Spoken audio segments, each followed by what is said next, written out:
Aubameyang stripped of the Arsenal captaincy, a Champions League round of 16 tie with January transfer window implications, and a succession-esque meeting between Barcelona's president and arguably the most powerful player agent in world soccer. I've got lots of questions, and Fabrizio Romano is here to provide some answers. Qué Golazo begins right now. Hey, everybody, welcome to the show. Thank you so much for being part of the family. YouTube.com/Qué Golazo. Please subscribe and spread the word.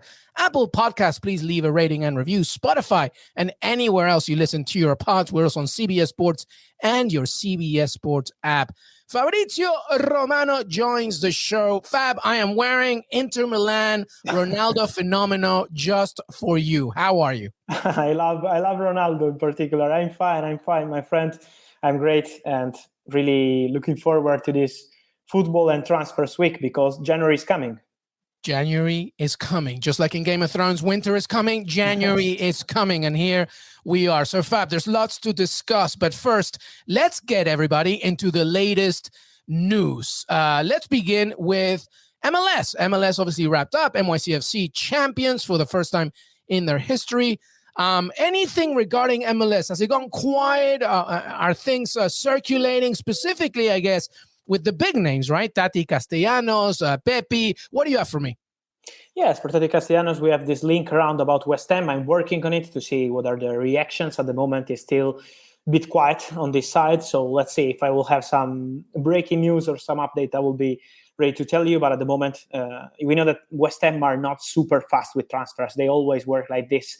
So it's always a long process. They always involve David Moyes in every decision. So this is why it's going to take some time to have a final answer. And then Ricardo Pepi, after spending like 3 months, I still remember it was like September, October, and November, we had many and many different rumors from many and many different countries. And it's true that we had a lot of interest for this boy because, for example, Ajax are super interested, Wolfsburg in Bundesliga, Italian clubs, as I always mentioned, they were thinking to do something similar as they did for Brian Reynolds. So top clubs joined by another Italian smaller clubs to have a negotiation and then sign Pepi together. But at the moment, as I said, the situation is going a bit quiet, also because it's positive for the guy. So what they decided around him is to change a bit the approach. And so to have this kind of situation right now, everything is more relaxed, also to respect Dallas, because many clubs in Europe were thinking to sign Pepi with 8 or 9 million. And from Dallas, they have no plan to accept 8 or 9 million euro for Ricardo Pepi. They want way more than this. And this is why it's going quiet right now. And I think in a few weeks, the situation will be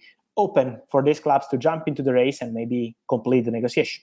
Let's see what happens as MLS wraps up, and plenty of interest with some of their players, specifically USMNT talent. All right, latest news. Obviously, we begin this show with Fab Romano. Let's talk about the latest from Arsenal. Pierre-Emerick Aubameyang has been stripped of his captaincy, issues of discipline, tardiness, etc., etc. And I'm wondering right now, Fabrizio Romano, what his future with the club is, specifically as this surely will affect, him and the club, etc. And also Arsenal's own targets in trying to get a reliable number 9. Yes, now for Arsenal will be this is an important moment. It's an important story because, as you mentioned, he's been stripped of this captaincy, and this is something that is not new at Arsenal, and it's not new to have problems with Aubameyang. So the feeling is that this story will be at the end. If it's not in January, it's going to be in the summer. I'm curious to see what happens right now because, okay, we can speak about transfers, but we have to remember that his salary is huge. So it's not going to be easy for many and many clubs to approach Arsenal and sign Aubameyang if he's not changing his contract, his salary. So it's not going to be an easy negotiation. Let's see if Arsenal will be able to change this situation around Aubameyang. But my feeling is no, also because, also before this Aubameyang story, it was like 3 or 4 weeks ago, Arsenal started to work to find a new striker. January is what they wanted, but it's super complicated because January transfer window, as we know, is more about opportunities than big names. And so they were starting to search for a striker for next summer. Last summer, they were trying for Lautaro Martinez, but Inter said no and the player said no. In the last months, they were having some approach for Dusan Vlahovic, but the player at the moment is not open to join Arsenal, so he's not advanced with the Fiorentina striker.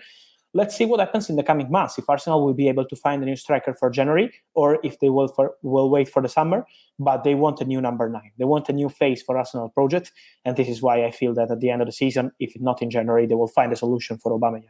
Okay, because I'm imagining, aside from the fact that Arsenal are not happy with Aubameyang, and rightly so, and obviously Mikel Arteta trying to build a new culture, Aubameyang himself might not want to be in this club anymore, which is, something to watch out for. So that's so January and the summer 2022 will be very, very big for Arsenal and the player himself, as well as, everything that's going on with him outside of the club, international speaking, and his own ambitions as well. Yes. I'm sure that it will be super important to understand the player position. They also have to clarify the situation of Lacazette. So for Arsenal, strikers will be a very important moment. Lacazette is out of contract in 2022, and Arteta said in very clear way in public that they want to discuss with him only at the end of the season. But the expectation is for Arsenal to sign a new striker, so they need to make a decision. They have many strikers, also young talents like Nketiah, Balogun. They need to make a decision on these boys, and not only on the big names. So I think for Arsenal is really complicated club to manage on these kind of things, because they have many senior players, but also new, fresh, young players coming from a fantastic academy. And so you need to make decisions on players. And this is what they're looking to do for next season, for season 2022-2023, with a new striker who will join the club 100%. If it's not in January, it's going to be next summer. Eyes on Arsenal then in 2022. Definitely a lot of movement expected. All right, well, let's focus now. This past Monday, the take 2 of the Champions League draw happened. The first one was just a dress rehearsal, but the second one happened, and the second one gave us a pretty tasty fixture. Fabrizio Romano, Real Madrid against PSG. So many storylines here. Lionel Messi returning to face Real Madrid at the Bernabeu at some point. Sergio Ramos facing his former club. Kylian Mbappe perhaps facing the club that he might join later. So many storylines here in this game. I'm wondering, in terms of January, and if this fixture itself, and I guess what could happen after the fact, changes anything. Has PSG or Real Madrid changed anything in terms of their 2022 plans? I think it's going to change more than on transfers, because I don't see Real Madrid signing players in January. It's part of their history. They never do this kind of things, and they focus on free agents like Antonio Rudiger. They did it with Alaba last year. This year they're focusing on Rudiger, so they will look for free agents. And Paris Saint-Germain, they need to qualify for players to leave the club more than on new signings. But I think it's going to change the situation for Kylian Mbappe on a public side, because as you can see in the last few weeks, the situation is going quiet on the press about Mbappe. We know, and we always say that Real Madrid want to sign Mbappe, and they're planning to sign Mbappe as free agent. But at the same point, Paris Saint-Germain are trying and will try to change his mind to sign a new contract. So it's still an open situation, but with Real Madrid pushing and pushing. But now they're pushing behind the scenes, because they know that Paris Saint-Germain could be furious if Real Madrid will go on public again with Florentino Perez, with Carlo Ancelotti, with Karim Benzema, speaking about Kylian Mbappe many times. So they want Real Madrid to respect them. This is what Paris Saint-Germain expect. And now imagine with this Champions League clash coming in February and March, they will ask for respect in every single possible way. And so I'm sure that it's going to be quiet around Mbappe for the coming weeks. Also, the player knows that creating problems now with the game in Champions League could be a problem for himself to have some issue with Paris Saint-Germain. So I expect the situation to be really quiet around Mbappe right now. And then in the summer will be the big fight to see if it will be PSG with the contract extended or Real Madrid. But let me say that Kylian Mbappe is still tempted by Real Madrid. Interesting. But to your point, got to keep quiet and just focus on the football and what happens on the pitch, which is obviously the most important thing for them. All right, we're going to take a quick break. When we come back, Mino Raiola. If you don't know who Mino Raiola is, well, we're here to tell you, and Fabrizio's here to explain why his name is very, very important these days, specifically with some major players. Qué Golazo. Fabrizio Romano. We'll be right back. The biggest events of the NWSL offseason are happening this week with the NWSL Expansion Draft and the NWSL College Draft. The Expansion Draft welcomes 2 brand new clubs to the league. Coverage kicks off on Thursday, December 16th at 7 p.m. with the full 2-hour event airing on CBS Sports HQ, CBS Sports Network, Twitch, YouTube, and Paramount Plus. The NWSL College Draft is just 2 days later on Saturday, December 18th, starting at 2 p.m. with live coverage on CBS Sports HQ. Listen to Attacking Third with Sandra Herrera and Lisa Roman for full NWSL draft previews with guest experts and live draft recaps following the coverage on HQ. Find Attacking Third on Apple Podcasts, Spotify, Stitcher, or watch on youtube.com/Attacking Third. Welcome back, everybody, to our show with Fabrizio Romano. Fab, let's talk about Mino Raiola. Before we get into him, let's say you love soccer, but you don't really know who Mino Raiola is, which you really should. Explain to us in layman terms, how influential, how powerful is Mino Raiola? He's more than powerful. I think he's a genius, let me say, because he's doing things since many and many years with top players, and people are criticizing him in European football, always attacking him, football fans and people around football, but he's always doing his best for players. So he doesn't care about the clubs. He only cares about his clients, his players. And this is why top players many times go with Mino Raiola. Together with Jorge Mendes and with Jonathan Barnett, he's one of the three biggest agents in European football and world football because he's an incredible power. He's very good with the strategies he does. For example, to take an example, Erling Haaland joins Borussia Dortmund when he had the chance to go to Juventus or maybe Manchester United.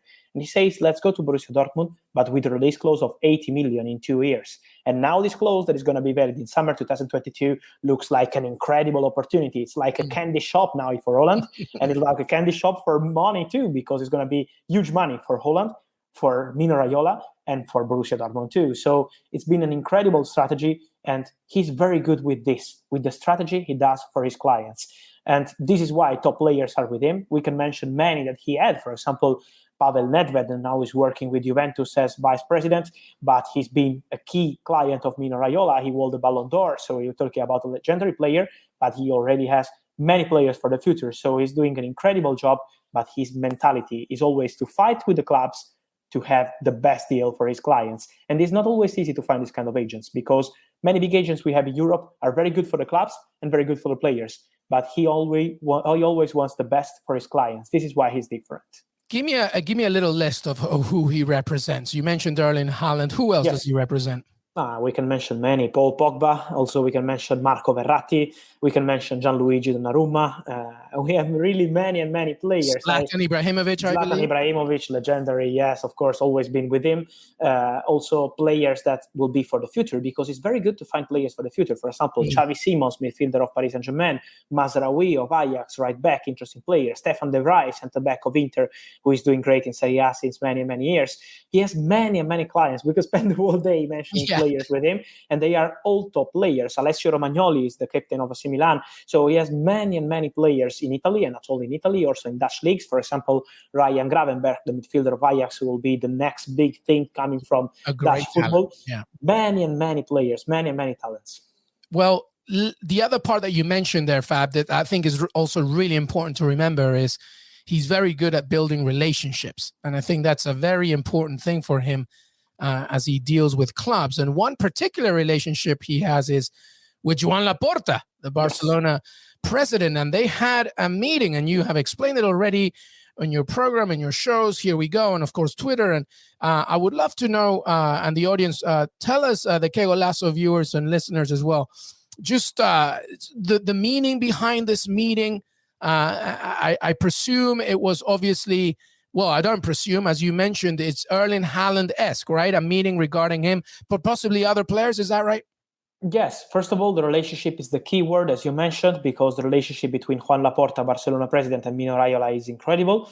It was a meeting that was planned, so it was not like casual, because Laporta was in Italy for Pedri and for him receiving the golden boot yesterday. Sorry, the golden boy. Yes, it was too many golden in the last month. So many golden things. Yes, and always to Pedri. So it's not easy to pick the right one. That's true. And so he did great, and so he was together with him in Torino. But the meeting was planned since 1 week. So this is why it was absolutely not casual. There was with him also Matteo Alemany, sport director of Barcelona, and Jordi Cruyff. So the whole Barcelona board, together with Laporta, meeting with Mino Raiola. Relationship relationship is amazing also because if you remember, in the first era of Joan Laporta as Barcelona president, they did many deals together. For example, Zlatan Ibrahimovic to Barcelona, also Maxwell, the Brazilian left back who joined Barcelona. He was a former client of Mino Raiola. So this is why the relationship is amazing. They were talking about, first of all, nothing advanced yet, so it was not the opportunity to make proposals or these kind of things. It was just because of the relationship. But asking about Erling Haaland's situation, it doesn't mean that Barcelona will be able to sign him. I want to be clear on this point because we know that Barcelona are in trouble on financial situation. So let's see next summer how will be the situation, if they will be able to sell players, if they will be able to fix this situation. But they dream of Erling Haaland, as many other clubs, and so they asked about him. Mazraoui, right back of Ajax, out of contract in June 2022, could be a possibility, so they discussed about it. Xavi Simons, we mentioned him before, playing for Paris Saint-Germain, super talent, born in La Masia because he's coming from Barcelona Academy, and so they know him so well in Barca. And Mino Raiola has no plan to sign a new contract with Paris Saint-Germain for Xavi Simons if they don't guarantee to him that he will be part of the first team. And so this is why many clubs are interested in Barcelona, are also keeping information about Xavi Simons. So the relationship is super, and this is why they will be open to do some deals together. But at the moment, it's just about asking for information. For example, also about Paul Pogba, out of contract in June with Man United. He has a proposal to extend, but he's not decided yet what he wants to do. And so let's see what Barca will be able to do in maybe March, April, May, because as of now, they are not able to afford players like Haaland or Pogba. But let's see in the summer. Well, that was where I was going there, because obviously it was an information-centric meeting. I remember. I do want to go back to Erling Haaland. Is there any way at all that you see Erling Haaland in Barcelona? I can tell you that as of now, in December, no, because they are in trouble on financial side. But Mino Raiola always made relationships the key of his football strategy. And so he always brings his best players to clubs where he has the best relationship. It happened with Pogba with Man United, because you remember at the point the relationship with Man United was amazing when they signed Pogba. The same happened with De Ligt with Juventus. Matthijs De Ligt is another of the clients of Mino Raiola. The relationship with PSG is amazing, and Donnarumma is playing for PSG. So, it's always about the relationship. So I want to say, as of now, no, because of the financial situation. But if Barca will be able in 7 months, in 8 months to fix the situation and to pay for Erling Haaland, I'm sure that they will be in the race together with other clubs, because it's going to be a super open race. And nothing will be decided now in December or in January. It will take time. So Haaland will not decide his next club right now. Yeah, so these are just the steps that are being built in order to, clubs to get information, people that, as you mentioned, that know Mino Raiola very well, and Mino Raiola assessing his options. I mean, he already did it even months ago, just step by step, etc., which is what you're working on towards, just the way that his mind and the way that he works for his clients and where his clients can go. Super interesting. Just finally, Fab, another client, I just wanted to ask about Zlatan, because, I'm wondering, AC Milan, as they continue to fight Scudetto, but they're not in European competition. Is there any chance of him leaving AC Milan at the end of next year, at the end of the season? Does Mino Raiola, is he thinking about Zlatan's future even now in December? No, there is no way for Zlatan to leave AC Milan. Zlatan wants to stay, and AC Milan want to extend the contract of Zlatan for one more season till 2023. So I can tell you that Zlatan will extend his contract with AC Milan in the coming months. Not now, but in the coming months, maybe in February, March. Why they're waiting? Because Zlatan is 40. And so you know that injuries could always be a problem when you have this kind of age, when you're playing football at top level, professional level. So Zlatan is still making a difference, but injuries are something that have to be monitored every single day. So if maybe, we hope not, of course, but if in February, in March, in April, the situation will be different on injury side, they will decide together what is best to do with Zlatan. But if Zlatan will be fit and ready to continue, Zlatan will 100% sign a new deal with AC Milan. Love it. Love it. Fabrizio Romano, always here with the information. Before we say goodbye to you, anything that you're working on this week, my friend? I will focus on Tony Rudiger, because his contract with Chelsea seems to be a dangerous situation. They still don't have an agreement. They're negotiating since 3 months. We spoke about it many times here, but still no agreement. What Chelsea are offering is something that is not making happy Tony Rudiger, and this is why Real Madrid are pushing more than Bayern in this moment to sign him as free agent. It's not agreed yet. It's still at the early stages, so we will see what happens. But Real Madrid have a serious interest in Tony Rudiger, and Chelsea at the moment are not paying what he wants. So let's see what happens. interesting as Real Madrid continue to build after Sergio Ramos's exit. Fabrizio Romano, always a pleasure to have you, my friend. Fabrizio Romano on Twitter, on Instagram, and you can follow all his content on CBS Sports. Fab, thank you so much, my friend. Thank you, my friend, as always. See you soon here on Qué Golazo. Always a super pleasure. Absolutely. Thank you so much, everybody, for following us on Twitter, Qué Golazo Pod, youtube.com/Qué Golazo, CBS Sports, and your CBS Sports app. Have a great rest of your week.